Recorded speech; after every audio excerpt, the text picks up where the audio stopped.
반갑습니다. 라이트하우스 강동 성경 배경 시리즈 오늘은 예언서 두 번째 시간입니다. 어, 우리가 지난주에 남유다에서 활동했던 예언자들에 관해서 함께 나눴었는데요. 모든 예언자들은 이스라엘의 역사 곳곳에 위치해 있다라는 것을 전제로 예언자들의 역사적 배경에 대해서 함께 나누고 있습니다. 지난주에 우리는 남유다에서 활동했던 포로기 이전의 예언자들을 나누었다면 오늘은 북이스라엘에서 활동했던 포로기 이전의 예언자들과 또 이방에서 활동했던 예언자들 그리고 포로기 이후의 예언자들까지 한 번에 함께 보도록 하겠습니다. 먼저는 시대 순서로 보게 될 거고요. 북이스라엘 예언자부터 보게 될 것입니다. 첫 번째는 아모스입니다. BC 760년에서 753년 사이에 활동했을 것으로 추측되어지는데 이 시기는 북이스라엘도 아수르에 의해서 멸망하기 직전이었습니다. 그는 돌무화과 나무를 재배하던 단순한 농부였는데 그는 북이스라엘을 향해서 메시지를 던지는 예언자로서의 삶을 잠시 살아가게 됩니다. 당시에 북이스라엘은 어떠한 상황이었냐면 역사상 가장 부유한 시대였어요. 그렇기 때문에 아모스가 쓰는 표현들을 보면 아모스 4장 1절에 사마리아 산에 있는 바산의 암소들아, 그 암소를 뜻하는 것은 뭔가 체격이 있고 잘 먹고 잘 사는 사람들의 모습을 비유합니다. 경제적으로는 부유한 북이스라엘 땅이었으나 그 안에서 타락했던, 영적으로나 종교적으로 타락했던 이스라엘을 향해서 아모스가 메시지를 던지게 됩니다. 특별히 아모스는 그렇다 보니까 기득권을 향해서 던지는 메시지가 주를 이루게 됩니다. 기득권들의 타락, 기득권들의 종교적인 범죄에 관한 것에 초점을 맞추면서 하나님 말씀을 전하게 되는 것이지요. 또한 예언서들이 대부분 그런 내용들을 담고 있듯이 아모스 시대에 경제적으로 풍요로웠기 때문에 북이스라엘에서 제사를 드리지 않거나 종교적 행위가 없었던 것은 아닙니다. 종교적 행위는 여전히 있었지만 하나님을 따르는 신뢰와 믿음이 없었던 것이지요. 5장 21절과 24절에 보면 나는 너희가 벌이는 절기 행사들이 싫다, 역겹다. 하나님이 그들의 절기와 행사를 역겨워하시며 도무지 기쁘지 않다라고 이야기하시는 것이지요. 23절에는 그 노랫소리를 집어치우라고 말씀합니다. 그 대신에 24절의 핵심 메시지인데요. 다만 공의가 물처럼 흐르게 하고 정의가 마르지 않는 강처럼 흐르게 해라 라는 이야기를 통하여서 경제적으로 부유했으나 하나님을 떠나 있었던 이스라엘 백성들, 그래서 그 안에 공의와 정의는 사라지고 부익부 빈익빈이 심해지며 권력자들의 타락이 있었던 그 북이스라엘을 향해서 아모스는 이제 정신 차리고 공의를 물같이 정의를 생수같이 흐르게 하자, 마르지 않는 강처럼 흐르게 하자라는 메시지를 던지게 됩니다. 너무 좋은 성경이고요. 모든 성경이 다 좋지만요. 두 번째는 호세아입니다. 호세아도 아수르에 의해서 북이스라엘이 멸망당하는 그 시점, BC 755년에서 715년에 활동했던 선지자입니다. 아모스와 활동 시기가 겹치고요. 그런데 호세아는 굉장히 특이한 방식으로 기록되어 있습니다. 호세아의 아내가 등장해요. 바로 고멜이라고 하는 여인입니다. 이 여인은 사실 굉장히 타락한 여인이었고 호세아가 하나님의 명령으로 이 여인과 결혼하게 되지만 이 여인은 옛 생활을 잊지 못하고 계속해서 신전으로 돌아가게 됩니다. 신전에서 그녀는 몸을 파는 일을 했었거든요.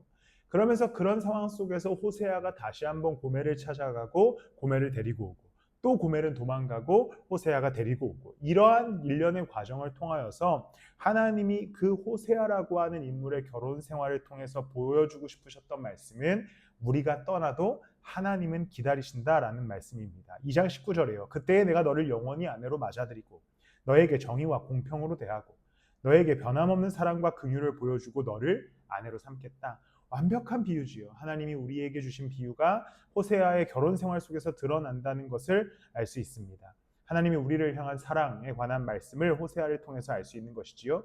그렇기 때문에 하나님께서 호세아에서도 아모스와 동일하게 요구하시는 것은 우리가 제사보다 하나님을 아는 것을 더 원하신다라는 겁니다. 호세아 6장 6절에 보면 나는 인애를 원하고 제사를 원하지 아니하며 번제보다 하나님을 아는 것을 원하노라. 하나님은 제사, 번제와 같은 행위보다 하나님을 아는 지식이 더 좋다라고 말씀하는 성경이 호세아입니다. 그 결혼 생활을 통하여서 하나님의 사랑을 느낄 수 있는 정말 좋은 성경입니다. 이제 두 번째 챕터로 넘어가서 이방 민족을 향했던 예언자들에 관해서 나눠보고자 합니다. 첫 번째는 오바댜예요. 오바댜는 매우 짧은 성경입니다. BC 848년에서 841년에 에돔이라고 하는 이스라엘의 형제 국가, 과거로 돌아가면 야곱과 그의 쌍둥이 에서로 나뉘어지는데 야곱이 이스라엘의 조상이 되고 에돔은 에서의 나라입니다. 오바댜는 한 장짜리 성경이고 매우 짧은 선지자에 대한 기록이 남겨져 있습니다. 그런데 사람들이 이 오바댜 한 장만 보아도 예언서의 축소판이다라고 이야기하기도 합니다. 왜냐하면 하나님이 에돔을 심판하시고 이스라엘을 회복하실 것에 대한 내용이 등장하기 때문입니다. 오바댜 1장 20절에서 21절에 보면요. 사로잡혔던 이스라엘의 많은 자손은 가나안 사람에게 속한 이 땅을 사르밧까지 얻을 것이며 예루살렘에서 사로잡혔던 자들 곧 스바랏에 있는 자들은 네겝의 성읍들을 얻을 것이니라. 구원받은 자들아 시온산에 올라와서 에서의 산을 심판하리니 나라가 여호와께 속하리라. 에서가 즉 에돔이 자신의 형제국가 이스라엘이 고통당하는 것을 눈으로 보았지만 도와주지 않아서 하나님의 심판이 임하게 되고 하나님은 이스라엘을 회복시키셔서 그 나라가 하나님 나라가 될 것이다라는 예언, 즉 심판과 회복의 메시지가 담겨져 있는 이스라엘의 형제국가 에돔을 향한 성경입니다. 두 번째 이방을 향한 메시지는 요나입니다. 우리가 너무나 잘 알고 있는 성경이지요. 요나가 물고기 뱃속에 들어간 사건. 요나는 북이스라엘 시절에 활동했던 선지자이고요. 아수르의 수도 니느웨를 향하게 됩니다. 우리가 역사를 잘 알고 있듯이 북이스라엘은 아수르에 의해서 멸망하게 됩니다. 그 멸망하기 직전에 하나님께서 요나를 통해서 시키시는 것이 무엇이냐면 그 너희들을 공격하고 있는 나라 아수르의 수도 니느웨에 가서 하나님 말씀을 전하라는 겁니다. 그러니까 요나는 그것에 거부할 수밖에 없었죠. 왜냐하면 우리로 따지면 일본한테 가서 일제강점기 시절에 일본의 회개를 촉구하라 라는 것과 동일하기 때문입니다. 그렇기 때문에 그래서 싫어하는 선지자의 모습이 성경에 아마 최초로 등장하게 됩니다.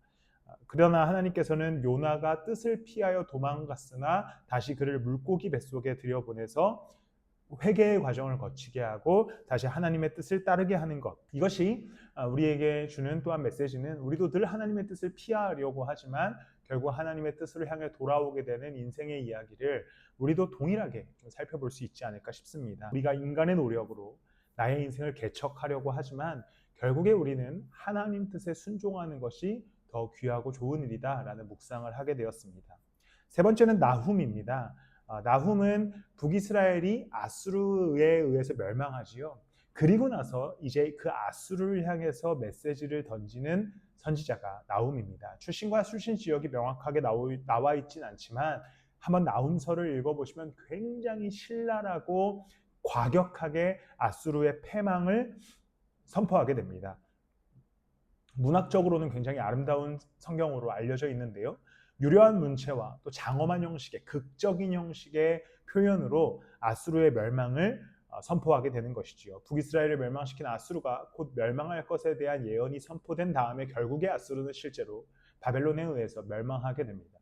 3장 1절에 2절에 너는 망한다. 피해 도성. 거짓말과 강포가 가득하며 노략질을 그치지 않는 도성.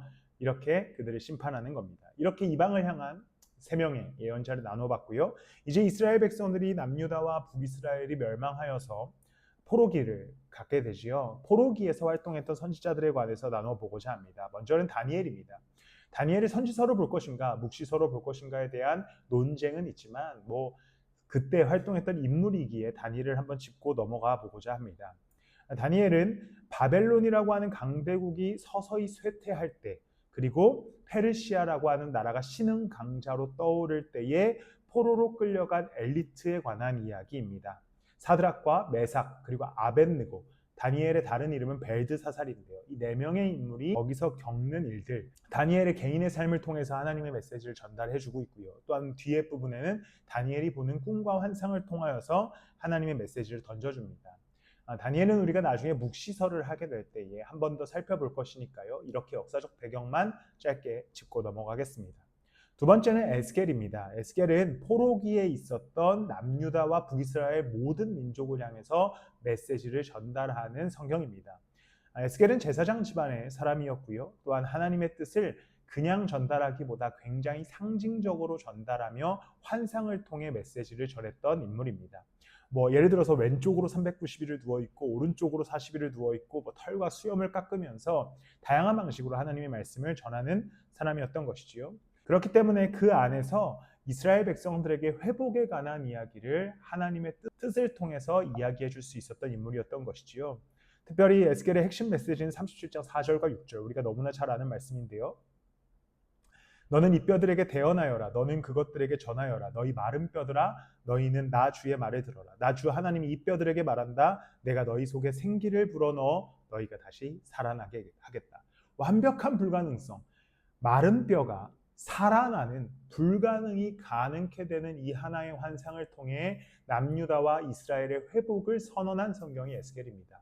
하나님은 포로기 가운데 있었던 이스라엘에게 결국에는 회복시켜 주실 것에 대한 명확한 메시지를, 마른 뼈가 살아나는 환상을 통해서 전달해 주게 되는 것이지요. 네, 이제 마지막 챕터입니다. 포로기가 끝나고 이스라엘 백성들이 예루살렘으로 귀환합니다. 귀환의 이야기들은 선지서가 아닌 역사서를 통해 우리가 보게 될 텐데, 느헤미야, 학개, 스가랴와 같은 인물들이 존재합니다. 그런데 이제 이들이 성전을 다시 재건하고 성벽마저도 재건한 이후에 이스라엘 백성들이 무엇을 하게 되냐면 거기에 정착하여서 나라를 세우죠.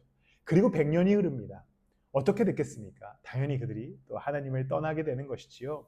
그러면서 말라기라고 하는 인물이 구약의 마지막에, 또한 역사에도 마지막에 등장하여서 예루살렘으로 돌아온 백성들이 다시 한번 하나님을 배반하자 그들을 향해 지적하고, 특별히 종교 지도자들을 향한 지적과 말씀을 따르지 않는 국가 지도자들에게 메시지를 던지게 됩니다.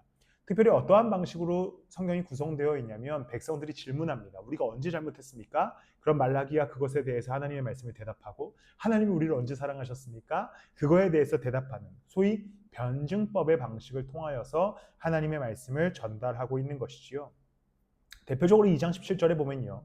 너희는 말로나 주를 괴롭혔다. 그런데도 너희는 우리가 어떻게 주님을 괴롭게 해드렸습니까? 라고 묻는다. 이런 식으로 진행되는 성경이 말라기입니다. 우리와도 매우 비슷하지요. 우리가 예수 그리스도를 사실 제대로 따르지 않고 있으면서도 우리는 질문합니다. 하나님, 나 잘하고 있어요. 왜 나한테 그러십니까? 왜 나에게 헌신과 순종을 요구하십니까? 라고 하는 경우들이 종종 혹은 자주 있는 것이지요. 말라기가 그러한 이스라엘을 지적하는 성경입니다. 성경의 마지막이고요. 이렇게 우리가 예언서 두 번째 파트 굉장히 짧게 또 한 권 한 권씩 간단하게 나누어 봤습니다. 우리가 영상을 찍어 나가다 보면 나중에 한 권 한 권 좀 자세히 보게 될 일이 있을 겁니다. 그러면 오늘도 수고하셨습니다. 다음 주는 우리가 바울 서신으로 함께 찾아뵙겠습니다. 감사합니다.